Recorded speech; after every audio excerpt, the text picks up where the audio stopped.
2 రోజులు నిన్న వర్షంలో తడిచినాం మేము. నిన్న వర్షంలో కూడా తడిచిర్రు. ఎట్లా యూరియా బస్తాలు దొరకట్లేదు? బస్తాలు దొరకట్లేదు. మరి ఏంది రేవంత్ రెడ్డి ఏమో ఫుల్గా ఇస్తున్నాము, అసలు యూరియా బస్తాల కొరతే లేదంటాడు, మీరేమో మరి ఈ సంవత్సరం ఇట్లా అయింది, ఎప్పుడు లేదు. అంతేనా? రేవంత్ రెడ్డి వచ్చినాక వచ్చినాక అసలు ఎట్లా ఉందమ్మా రైతుల పరిస్థితి ఎట్లా ఉంది తెలంగాణలో రేవంత్ రెడ్డి వచ్చిన తర్వాత?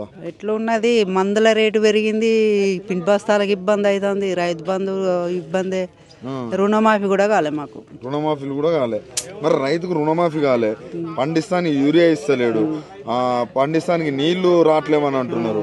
ఎట్లా మరి ఎట్లా బతకాలి రైతు అనేవాళ్ళు? అదే ఘోరం ఉన్నది. మరి విరమించుకునే కథగా వచ్చింది రైతులు వ్యవసాయం చేయమని కడుగు వచ్చింది తెలంగాణలో. మళ్ళీ ఓట్లు వేస్తారమ్మా, మీ మహిళలు ఓట్లు వేస్తేనే గెలుతాను అంటుండ్రు రేవంత్ రెడ్డి. మహిళలు అంటే ఫ్రీ బస్సులు పెట్టినాడు, తులం బంగారం అన్నాడు. ఏది పెట్టినా కూడా అది గిట్టుబాటు ధర లేదు, ఏది లేదు, ఎట్లా ఇబ్బంది కదా. గిట్టుబాటు ధర కూడా ఇస్తలేరా?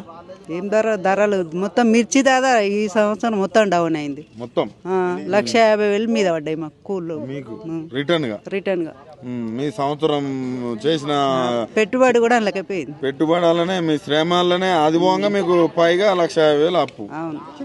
మరి ఎట్లా మా పరిస్థితి ఇట్లుంటే ఎట్లా మరి తెలంగాణలో?